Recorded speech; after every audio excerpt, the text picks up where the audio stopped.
Boy, it does really close up, doesn't it? And that's automatic, right? We think so. It's a makeup on It is, because you said that's automatic and it panned back out.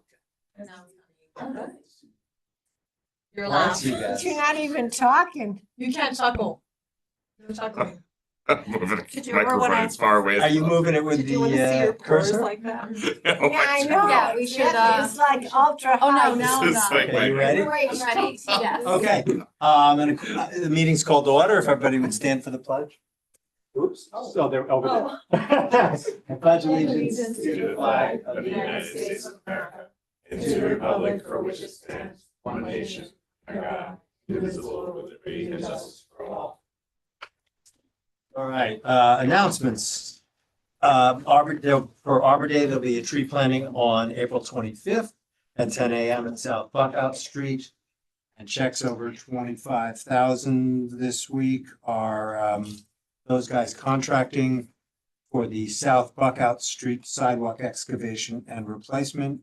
And that was $30,075. And HVEA engineers for the Downingwood Broadway Culvert Project. Both of these are from the capital fund, and that was for $74,603.12. Next is correspondence. This is a follow-up to a letter that Lori Regan submitted earlier, and I know she's going to be away, so or didn't think she would be attending this meeting. So I'm going to briefly summarize the content. She stated that we justified singling out Pride Month over the town being actually inclusive and recognizing all cultural heritage. The background of this, we were talking about hanging pride flags. We mince, yes, Board of Trustees, so that's collective. The collective you mince words all you like, but the point is that June is known as Pride Month. It's not recognized as Inclusivity Month, Marginalized People Month, Anti-Discrimination Month, Diversity Month, or any other such nonsense. I will note that there's one flag that's inclusive of all American citizens, and that's the American flag. Inclusivity could begin and end there. Second, and the most important point, if I were to accept your premise that you intend to fly pride flags for Pride Month to make the statement that Irvington is an inclusive community, the LGBTQ plus community is anything but inclusive. It's quite exclusive when it comes to Jewish LGBTQ plus members who support the right of Israel to exist. They're explicitly told they're not welcome in the LGBTQ plus community. In summary, pride flags were never intended to be inclusive of anyone other than the members of the LGBTQ plus community. The pride community is not all inclusive of those who support Israel's right to exist as the homeland of Jewish people. And as a resident of Irvington, I find it offensive that the town used my taxpayer dollars to display these flags for the entire month of June, while refusing to display flags for Jewish American Heritage Month, which was in fact intended to represent me and my culture, my preferences, no flags. Finally, we got into a brief discussion of the IHRA definition of anti-Semitism, which was copied below. Oh, I'm sorry, she copied below her letter that she submitted in February of 2021. Thankfully, the Bipartisan Anti-Semitism Awareness Act, which would codify, this is a congressional action, which would codify IHRA, is making its way through the legislative process, and Trump will sign it. John very incorrectly stated that IHRA was divisive, and while I disagreed last night, I did not have the time to elaborate and won't take the time to do so now, other than to say that only people who are against the adoption of IHRA are anti-Semites, simply do not want to be labeled as such. So I will only say at this moment, and there's more to summarize, that's not exactly what I said. I said rather than adopt one definition of one act of discrimination, I would rather take a broader approach and adopt something that protects everybody in a sense. And that, as you will see coming up later on, is a reaffirmation of the statement of tolerance that the board made at an earlier date. Because we could be adopting definitions for every form of discrimination. So I think it's much more productive to take the broader approach. Let's see, I hope that each and every one of you takes your responsibility as a board member or town official seriously and reads through the information I've shared above. I look forward to this email being discussed at an upcoming board meeting. We're better yet, seeing flags that recognize Jewish American History Month for the month of May. So let me say this. If I had to do this again with a blank slate, and I knew that I had the clock tower and I could set lights for whatever holiday it happens to be, I'd do that. And I do it for two reasons. One, because it's simpler, and two, because it doesn't cost money. We've already got the thing installed. And buying flags for every single holiday that somebody comes up with is neither productive nor does it make sense to be battling out who has priority. If Lori wants to confirm that she is asking that we recognize Jewish American History Month in May, I will figure out how we can do that on the clock tower. So I will wait for her to get back to us. And I will say that if there's anybody else who has a holiday they'd like to have celebrated, no problem doing it. And not only that, we've done more than holidays. We've done the Girl Scouts, done Diwali, Hanukkah, Christmas, you name it, it's been up there. So we would rather be more open than buying flags would allow. And perhaps I will address this particular point in a mayor's email just to encourage people to submit content if they want to do that. That's it for me on this particular point. I don't know if anybody else wants to add anything. If not, Yeah, I think Okay. I would like to add something. I think it's important, being inclusive is important. I think Mitch said it the last meeting, which I think is something that's important to note, is the state action against the LGBTQ community. I also think that, pride flags is a specific thing to sort of showing that you're welcoming and inclusive to a community that has been excluded, in a lot of spaces, and safety has been a concern. I'm not saying that's the only community that's happened for. I think that any community that feels in Irvington that they're sort of excluded or endangered, we definitely don't want them to feel that way, and we take whatever actions to make sure that they feel safe and included. And I think that comes from a positive place, right? Unless you're reacting to an incident, which is different, right? And how we might react to an incident of hate. That would be probably a very different reaction and would probably involve the police and sort of that would be a different course of action. But I do think it's important that, the celebration of Pride on Main Street is, we did deem that it was important, and it's been really well received by a community that has felt ignored and excluded in a way that that simple is important and shows that. I don't think this excludes other, let's say, flags necessarily. I think that would be up for discussion. It definitely can't come from a place of, we're not pitting one against the other. So I think the open discussions about who should be included are fine, but they should be more productive. I just want to say, when we say state action, to be clear, Yeah. what I pointed out last meeting was that that in 2024, there were over 500 proposed laws proposed across the country attacking the LGBTQ community. It's kind of a unique thing that we actually have governmental bodies attacking the community. The Pride flags say this is not a community that's going to do that, and the opposite is that everyone should feel if you're a member of that community, you should feel safe here. So it seems pretty basic to me, to be honest. And one other thing I want to note is the last time we had someone express their disapproval of the Pride flags, we got slammed with emails from people in the community supporting the Pride flags. So I think that if nothing else, we're speaking, I think, for the vast majority of people in this village. I do agree with what's been said so far in terms of the pride flag. I do, as a of the Jewish community here in Irvington. I know there's been a lot of issues, a lot of concerns around anti-Semitism, and it's not, I think, something to be taken lightly. And but I also think there's lots of different points of view on this and a lot of different like concerns.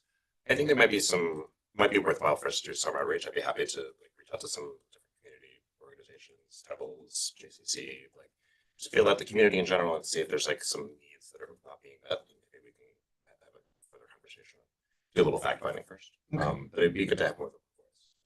That's a Agreed. great idea. I would support that as well. Public comment. See how our new system works, Chet. I'm Chet Kerr of the Greater Irvington Land Trust.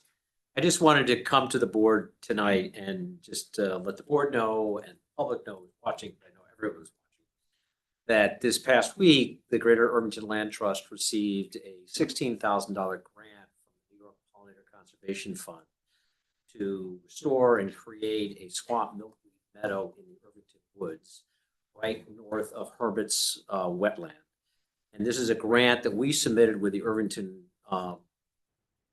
Woods Committee and to both do this field work, but also to promote use of native plants and education for students and whatever. And this, to supplement this funding, when we submitted our application, Guild committed to put in $3,000 of its own funds. Through the great work of Zoe Hamilton and Maureen DePauli, the village committed $2,500 of its own funds. And then Guild said we would go out and raise additional funds, at least $3,000, but hopefully more from the community. In the 4 days we've known about this, we've already got $2,500 committed, and I plan to go out and shake the trees. And so, which means that we are going to have You have at to write a least. check.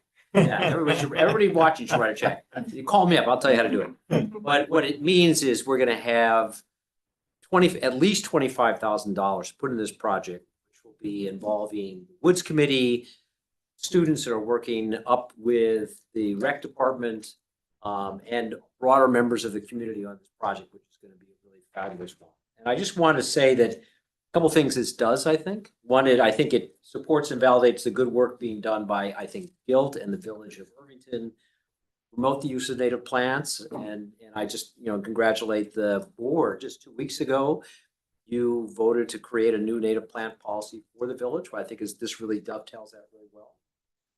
Second, it expands the great work of the village and the Irvington Woods Committee to promote and protect environmental sustainability in Irvington Woods, which is a really important thing. The board has worked very hard on that, and this just supplements that and supports that effort.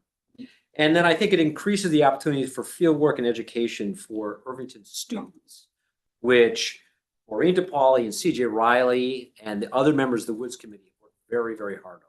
And I think over the last several years, and it's going to continue when CJ gets back.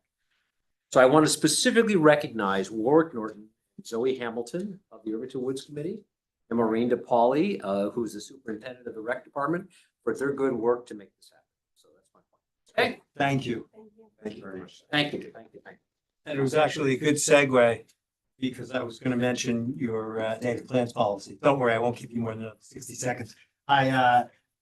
Part of our consent agenda is last week's minutes that don't have the policy itself expressed word for word. It was in the prior agenda, but we will get that up on the board so that people can see it. For the most part, it's a directive for the village personnel itself, themselves, but it's certainly inspirational to the rest of the folks in the village. I don't know if you want to add So- something. I just want to say thank you for doing that. I think that's really important to do. I realize that this really directed toward village staff, village contractors, but as a lot of discussion when this policy was being discussed, it is an educational tool for the broader community. It's a way that I will hopefully use, and hopefully other people will use, to point out to people why this is part of a broader effort. So I think putting it up, making it available and accessible is great. So thank you very much. Thank you. Okay, thanks. And I'm Any more public? anybody else? Can I make a comment about the budget or should I You wait? can, but you know what? I'll give you special dispensation when the time comes, because I was gonna summarize your letter when we I get to the think you might budget. probably be better at it than I am. All right, well, but you'll be free to add if I mischaracterize or whatever you want to say. So I'm gonna make a motion to adopt the consent agenda. Have a second. In favor? Okay. Okay. Next up is the reaffirmation of the statement on tolerance. And as I mentioned before, I look at this as something that applies to everyone. We all, I hope, abhor anti-Semitism, racism, any type of discrimination. And so while this particular policy is posted on the website, we wanted to make the point that this board in its current iteration is reaffirming the statement, and I will read the resolution which contains the statement on tolerance. Resolved to reaffirm the following statement. Irvington has always prided itself on being a welcoming and safe place for residents and visitors of all races, religions, orientations, and countries of origins. It seems there are many in our nation who are not currently feeling welcome nor safe. We want everyone to know that the Irvington Board of Trustees will never tolerate discrimination of any kind in our village. While we are not aware of any recent acts of intolerance in Irvington, we'd like to publicly denounce all such acts that seem to be occurring with more frequency in New York and our nation. These repulsive acts go against everything we stand for as a village and a nation. If people want to say something, they can. Otherwise, I would take a second to that resolution. All in favor? Aye. Okay, next is the operating budget. So John, we got to your spot quickly. So you will note, if you've looked at the resolutions, that we had previously established the operating budget. We got one letter of comment, which came from John Price, that I'll get to in a second. We had a few tweaks that you will hear in the resolution. Fireworks are a little cheaper, so we took some money off and used the taxes on the flip side, right? Correct. So the letter that we received from John Price, I will call it a thought piece for starters. And I think it's very helpful to have this view. I'm not going to vouch for the numbers that are in it, and I know Katie did tweak a few of them for us, but you're materially pretty close. And it focused on the police department. Which is a place to focus only because it is the largest. It is a very significant department in terms of the budget of the village. It's roughly 21% of the budget. And John made that observation, largest component of the village operating budget, and made a comparison. And by the way, this letter, so that everybody doesn't have to sit there taking notes if you were even trying to, will be part of our next meeting's agenda. It'll be posted, but I did want to address it because we're about to adopt the budget. And he notes that the police budget is about 4.76 million in Irvington. That's about 20.7% of the total budget of roughly 23 million. We have 24 full-time officers, 3 civilian employees.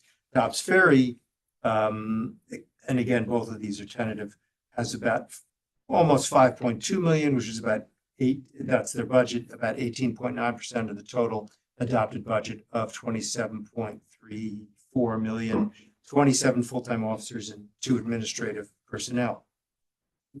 And then John looked at the population of Irvington and Dobbs Ferry and the residents per officer.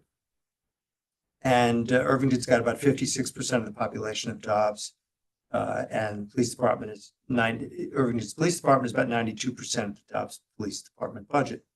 And using 2025 population, Irvington has about 267 residents per officer. Dobbs has about 415 residents per officer.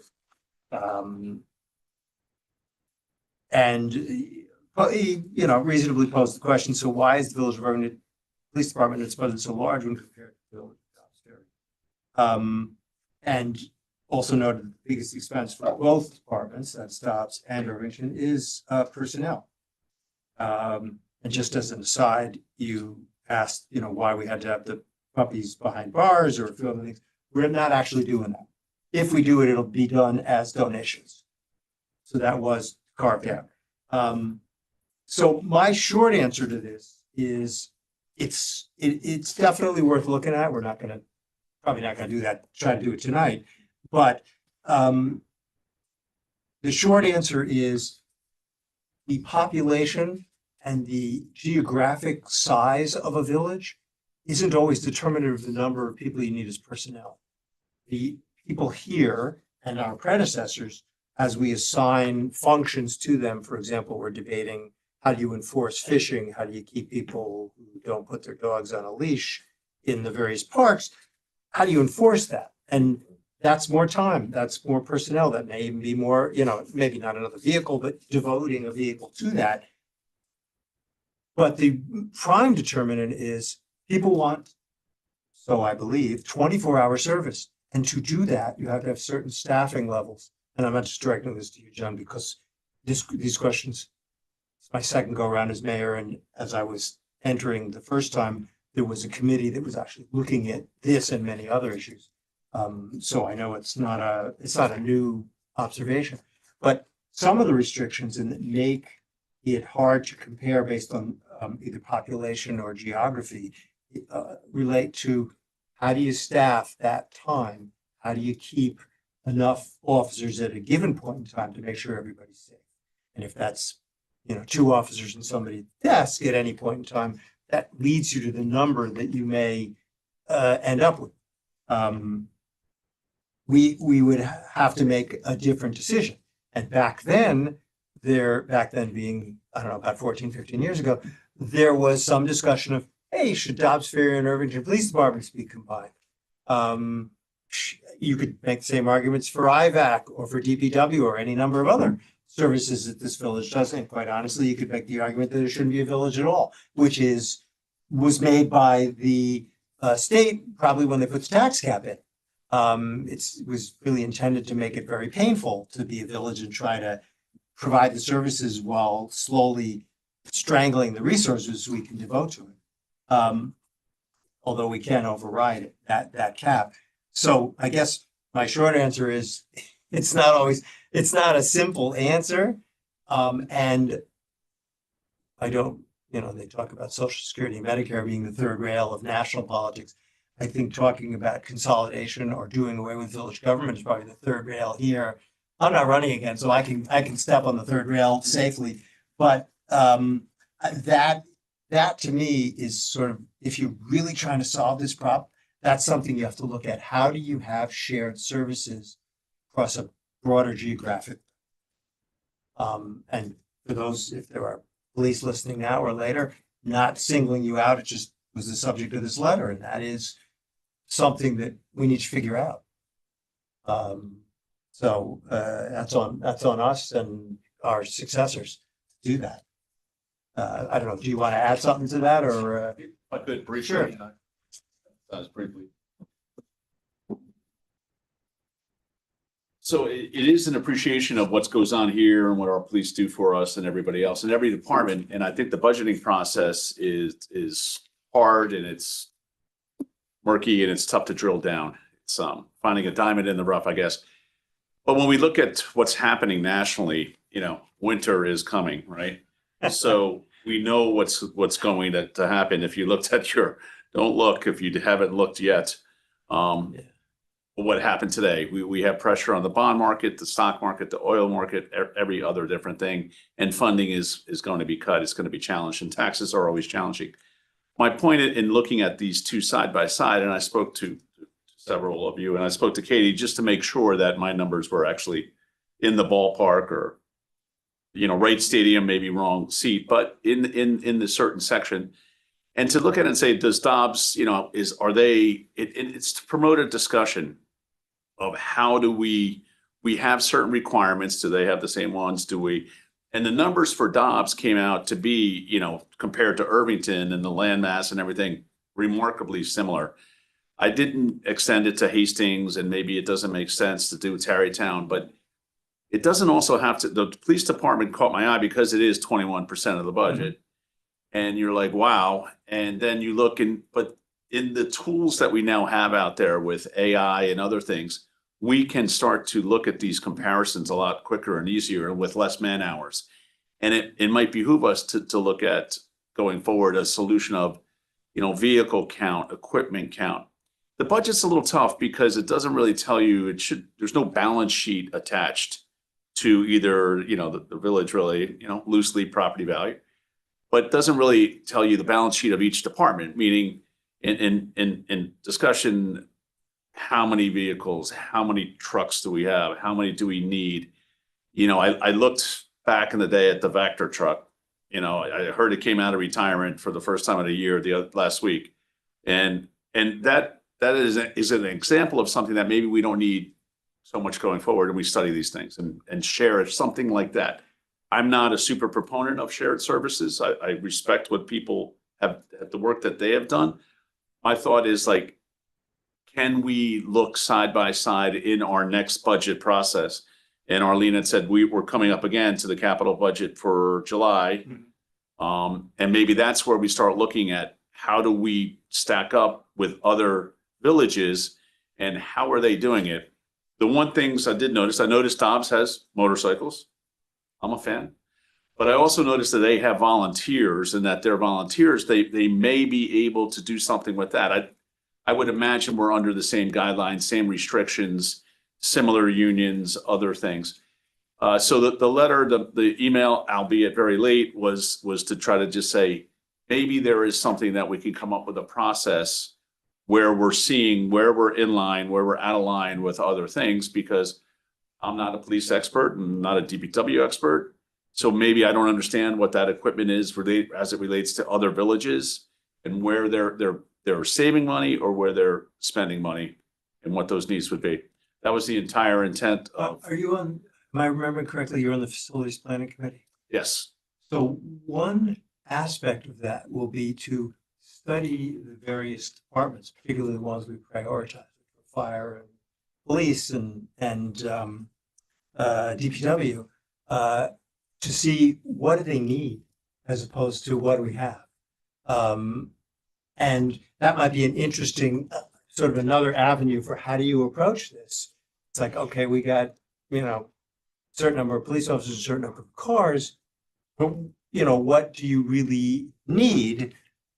This is, of course, in connection with what facilities do you need to build to replace what you have now, but there's an aspect of that that could lend itself to something. Right, and it could also help to understand that and alleviate the pressure in front of Village Hall, the pressure on North Ferris, South Ferris, that the people feel about the vehicles and other things as well. So yes, I would agree wholeheartedly with that. And I think that in going forward, nothing to do this year, realizing it's baked. The cake is baked, but next year's isn't. And I think it's an opportunity to take a look and say, how is this being done? And with the tools out there, I cheated from this, my guy sitting next to me called AI. And it was able to really give me this information much quicker than I would have thought. That's great. I just want to I agree with your general point of looking at these things. And I don't want to get too micro in what you wrote, but just so you know, we've been thinking about a lot of these things, right? So if you've heard me discuss anytime anything's come up, I've been really talking about holding the line on employment because winter is coming. And I've been saying that for months now. And we listened to that and we did not convert they wanted to convert a position to a higher position, and we did not go along with that. The tasers you mentioned in your memo. So if you go in the history of that, the chief came to us 2 years ago and asked for new tasers. And we said, how long can these last and everything? And we turned it down. And now when he made this request, it's because the old tasers no longer function. They're no longer operational. I understood your argument. You could say, do we need tasers? And that's a fair point. But I'm saying, I think the chief would be the first to say that we're tough nuts to crack. We don't just turn over whatever he asks for because it's such a big part of the budget. And the last thing is not to underestimate is when it comes to staffing, we have a collective bargaining agreement. And there's certain minimums that we have to maintain in order for safety of the officers. And so we can't change the way they're deployed. So if you're going to change the number of staff, now you push yourself into situations of overtime and everything where you end up spending more money than you want to in situations like that. And I can't go as much as yes. So So there are limits as to what we can do, because again, I've been looking very closely at how do we not, at minimum, not grow the number of full-time employees in the village, because that's such a driver of the year-to-year increases in the budget, right?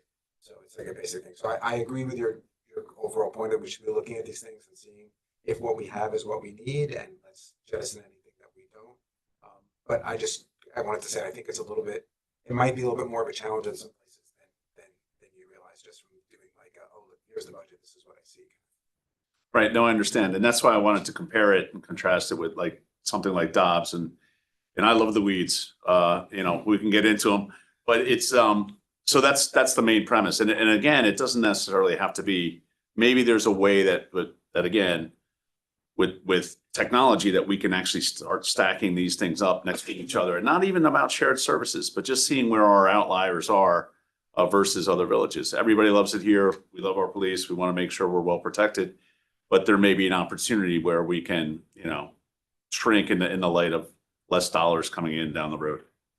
I just want to say one other thing, because you and I have talked about this. I also think there's no harm in, you know, even if we've looked at something some time ago, which I think the police budget is something that you know, has been looked at over time, but that maybe taking a look at what policies are in place now that maybe those things might change, right? I think I've talked a little bit about, you know, I think number of vehicles is something to look at, right? Do we have the appropriate number of vehicles? And maybe what was our policy? At some point, the policy was like replacing every 5 years. Is the technology the same? Do we still need to replace every 5 years? What does the mileage look like? Is that still an appropriate policy?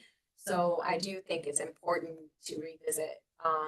And I think it's healthy to revisit that from time to time and to question your assumptions and see if those things hold up. And maybe they do, and maybe they don't, right? So I think it is important to do that. And you know, again, I do think we want to be conservative because we do have, you know, we all see what's sort of ahead, and you know, we don't want to find ourselves in a place of, you know, not being able to meet what we need as a village.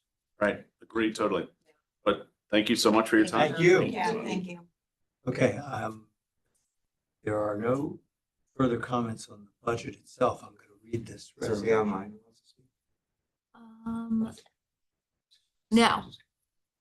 It's just easy to forget because they're not right here. Yeah, thank you, thank I mean, you. John's sitting right there, we see him, but we don't see the people who are Appreciate online, that. so. Okay, Katie. It is? Okay. okay. So I'm making the following motion, whereas the public hearing was duly advertised, Hey, open. John, do we have to close? We closed the hearing? We did already. Okay. No, it's okay. If Larry was here, I probably would have asked that question. But unfortunately for you, I'm in charge because Larry's not here. Okay, whereas the public hearing was duly advertised, opened on April 7, 2025, and closed. And whereas the tax rate for 2025-26 shall be set at $7.4714 per $1,000 of assessed value. Now therefore be it resolved to adopt the 2025-26 village operating budget with the following modifications from the filed tentative budget. July 4th line, we're going to subtract 5,000, and real property taxes subtract 5,000. Further resolved that the water rate shall be increased by 12% for buildings after May 31, 2025 as follows. Inside the village, cubic feet of water, is that what that is? I think so. Yes. Up to $109.28, that's sort of first tier. Over 100 at $23.29, which is the excess charge. Outside the village, again, cubic feet of water, up to 100 is $15.41, that's our first tier.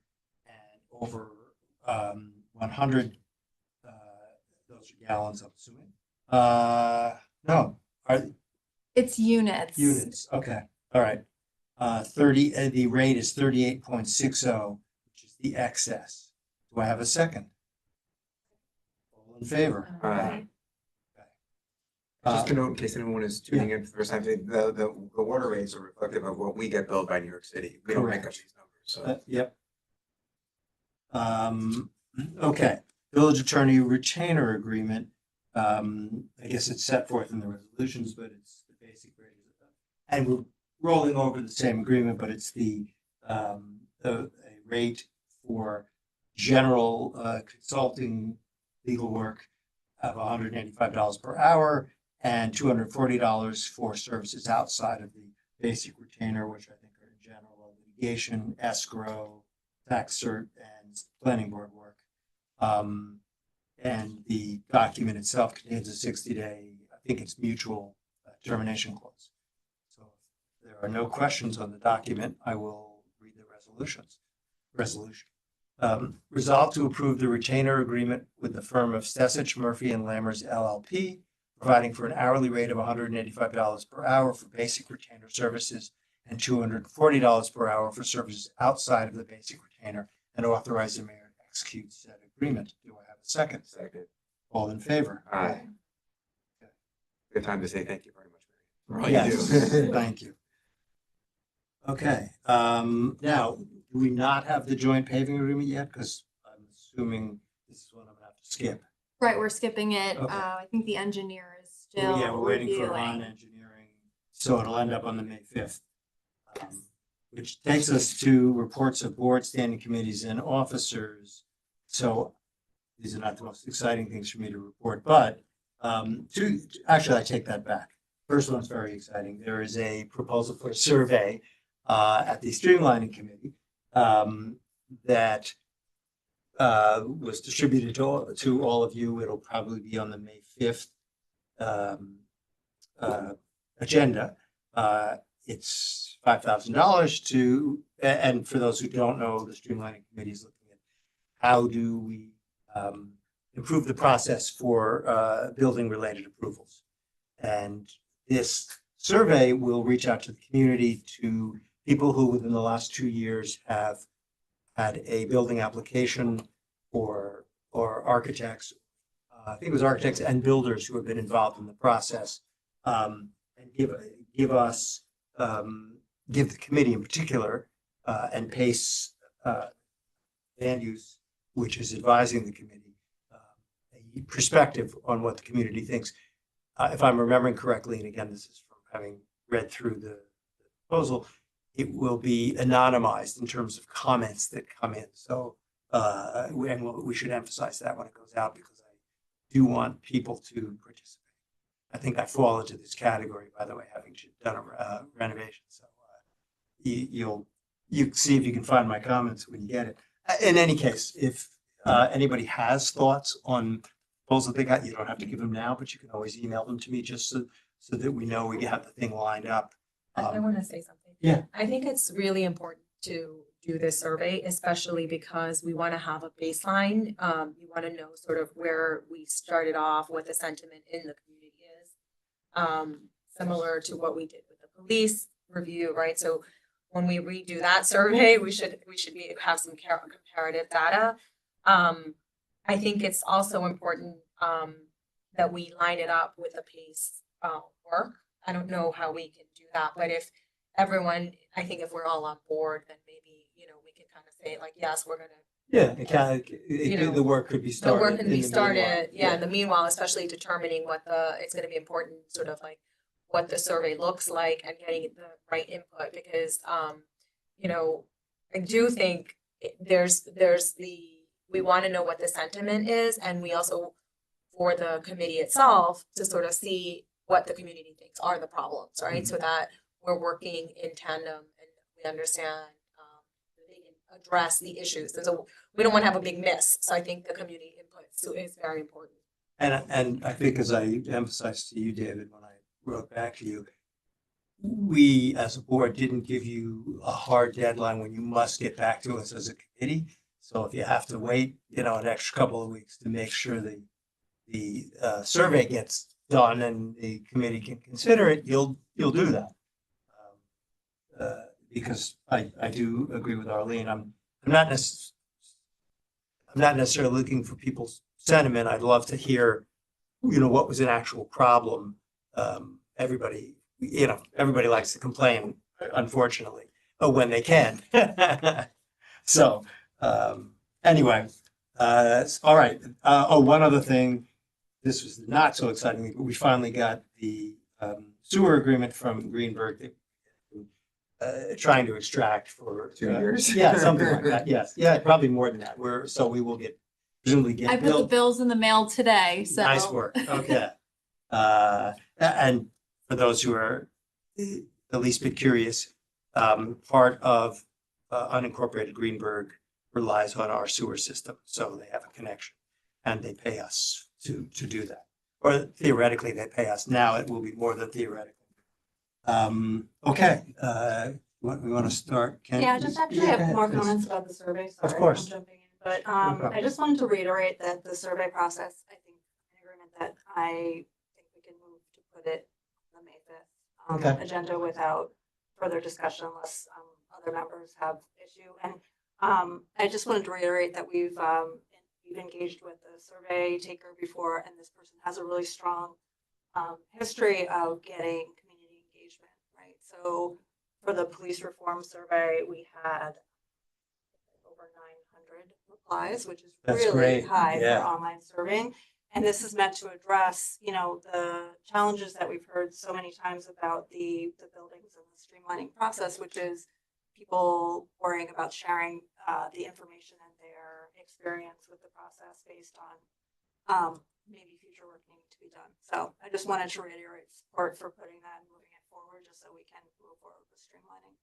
By the way, if I'm ever moving on from an issue, you want to jump in, just do it. Oh, yeah, I no, know it's too. fine. I was Yeah. I was looking for the numbers for police Okay. before I said anything. No problem. So I guess for the village attorney's benefit, you may want to talk to Larry and just, I think, Mary Ann, you were on this email, so you saw the proposal. Probably just going to be consulting agreement of sorts with the proposal attached to it. And we have time. We just need it by that. Okay. You stole my thunder on the committee, but I'm Yeah. Okay. I was on vacation. No problem. Well, John, did you say I was on an email, but not a later email, so I propo- never got the Oh, attachment. you didn't get it? All right. I'll make sure you get it. Yeah, when you sometimes get the later yeah, one. no problem. No problem. I will find it and get it to you.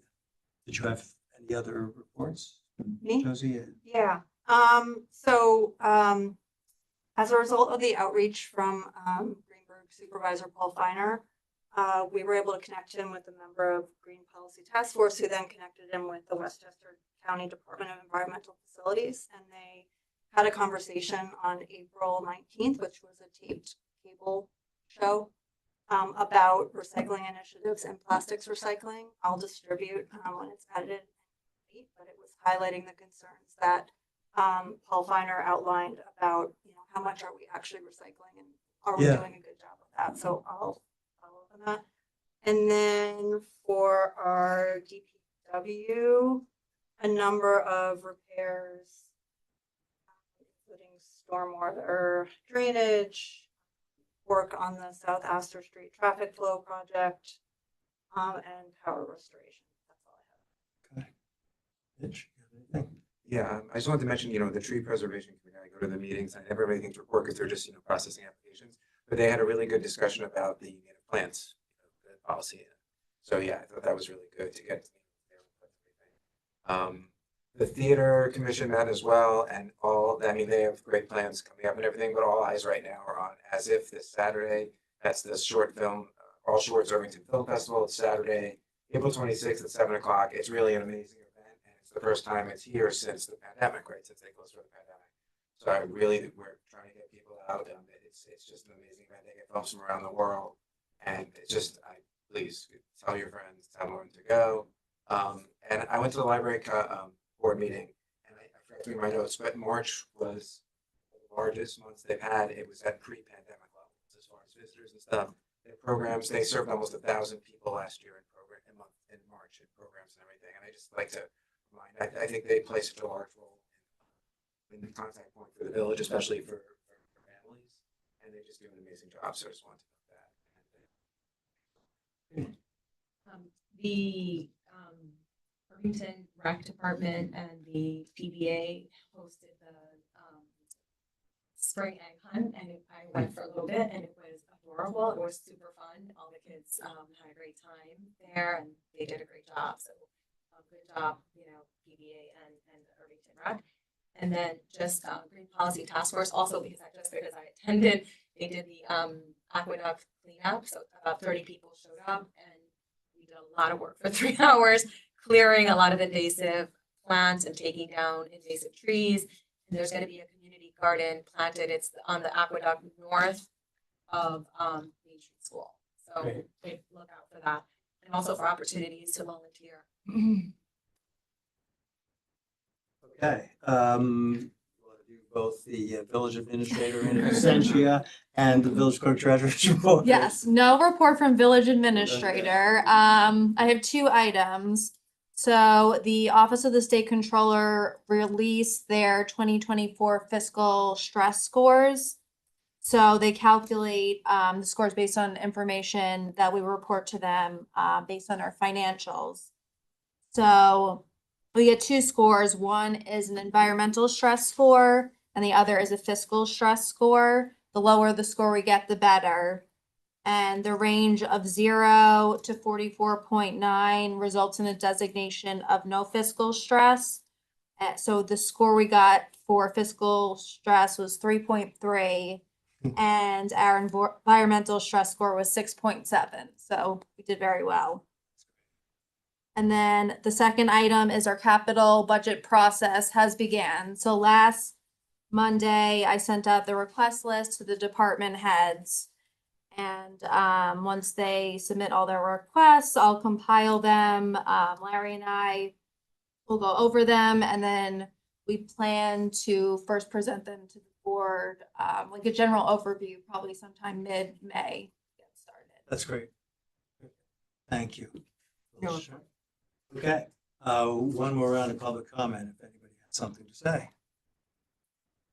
All right, going. No. Oh, I'm sorry. Come on up, David. Hello, David Zweibel. I have 2 questions that relate to my involvement with the Facilities Planning Committee and the Streamlining Committee. I was like looking through the all our notes with facilities planning.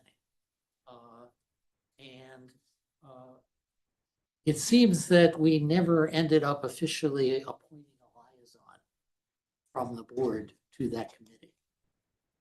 So the result is that all of the committee's correspondence has been going not to the full board, it's been going to John and Larry, which is fine. I guess my response to that is, you're looking at them. And Fine. but I would just to make the point, there was a second tour of the facilities for one of the 4 companies that was interested in becoming the consultant, the planning consultant, which since Larry's absent, yours truly took them on of all of the facilities on Friday. And of course, we had the 2 co-chairs from the Facilities Planning Committee giving sort of the overview of the RFP, and then I kind of walked them around from place to place. Probably not as well as Larry might have, but I was able to answer their questions and collected any follow-up that we will share with all of those who are interested in the proposal. And I wasn't being flip when I said, me, I'm happy to do it. Again, I have no problem with that, and that Yeah, was. and I don't mind if you want to copy the rest of the board, although they may be overwhelmed already with some of the stuff. That was not the Yeah. subject Okay. of what I was trying to say. Sorry. I was just saying, from the get-go, all of our correspondence has been going just between John, Larry, and the committee chairs and those people involved in the committee. I do think though, we've had this conversation sometimes, but I do think the facilities planning should go to more than just one person because it's such a big project.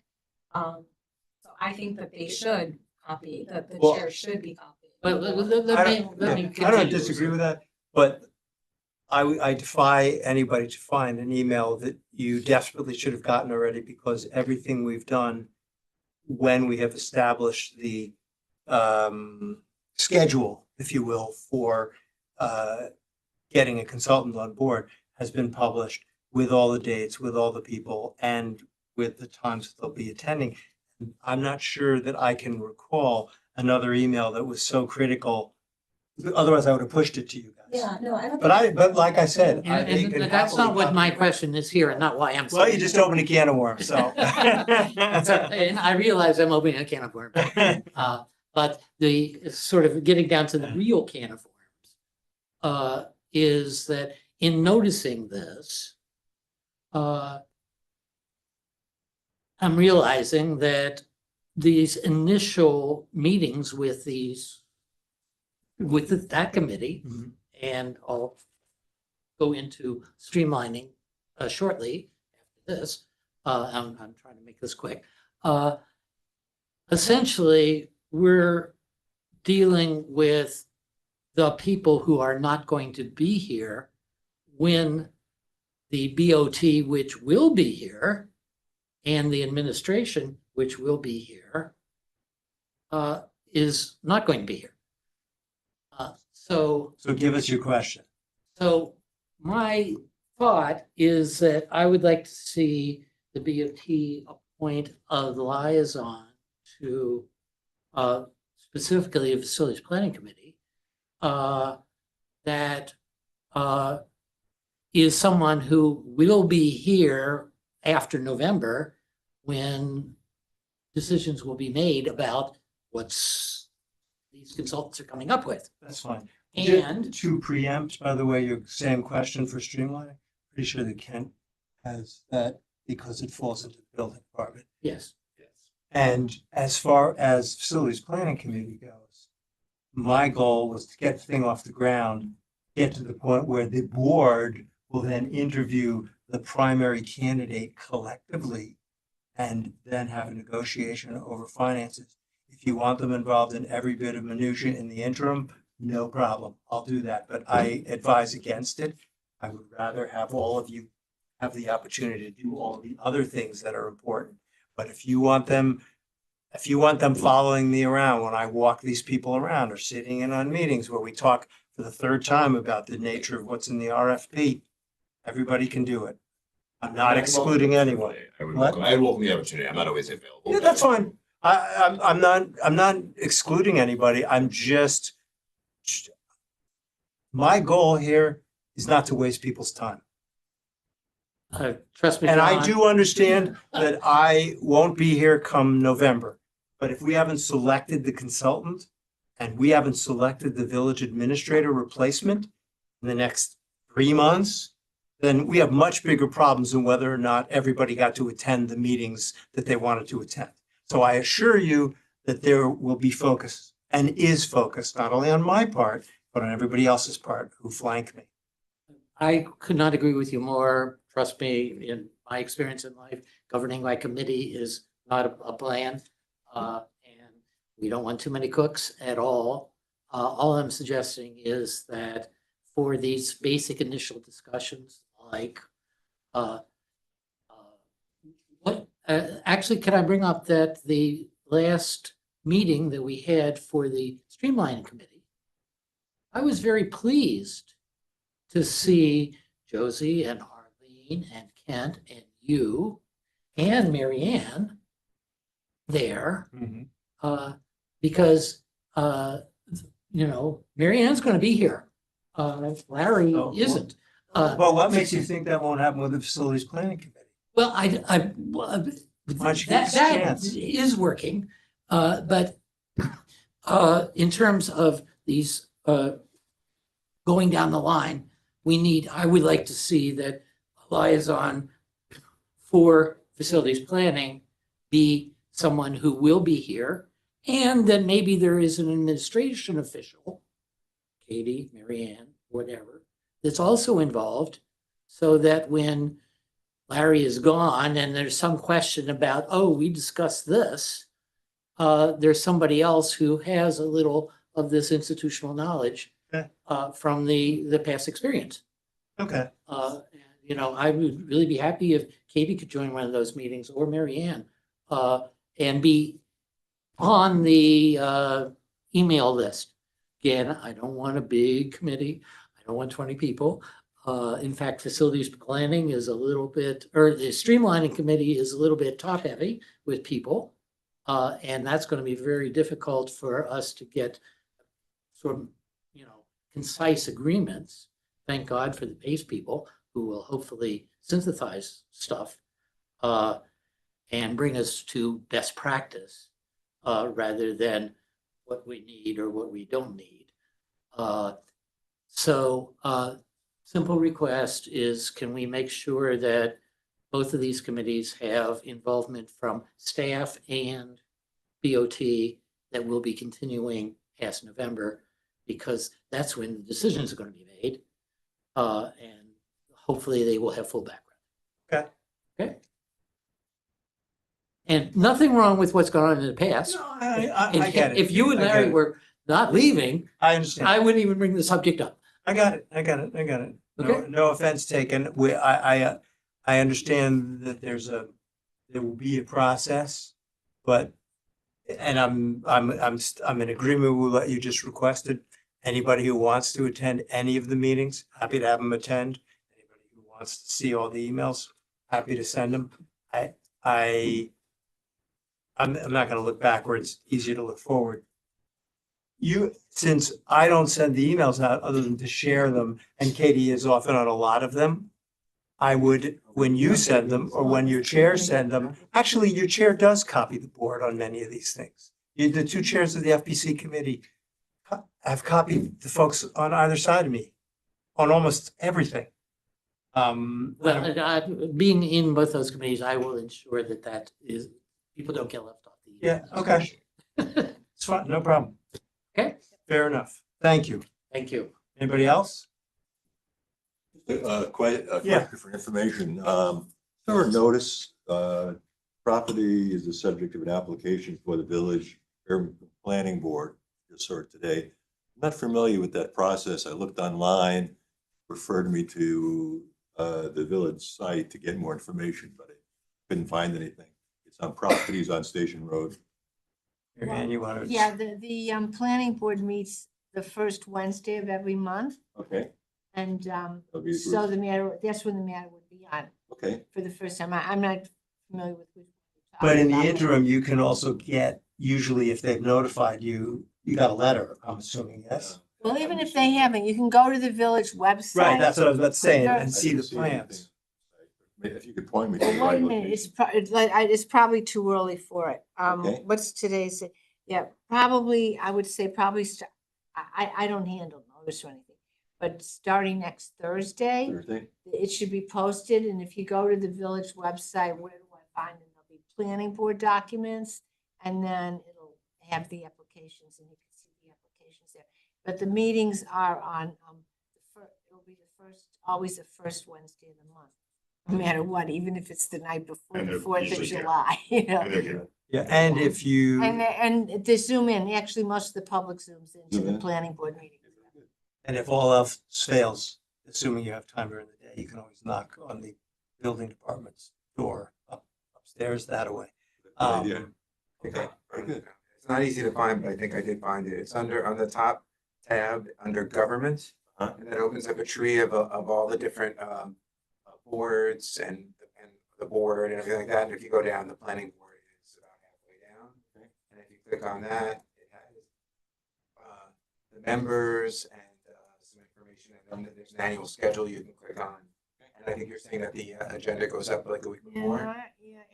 Actually, you get to it more easily than that. There's another, I'm not sure, but I think when the agenda comes up, the agenda will tell you, I believe Right. there's a link on the agenda to where the applications Okay. are. The documents are all at the library. Yeah, physically. The library as well? Yeah, you can just go to the library, they'll point. Okay, well, thank you all. No Can I problem. just have your name for the minutes, Sure, please? Michael Feinstein.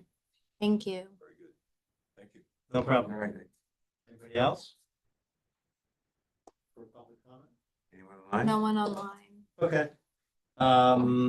Then I'm gonna make a motion to go to executive session to discuss litigation.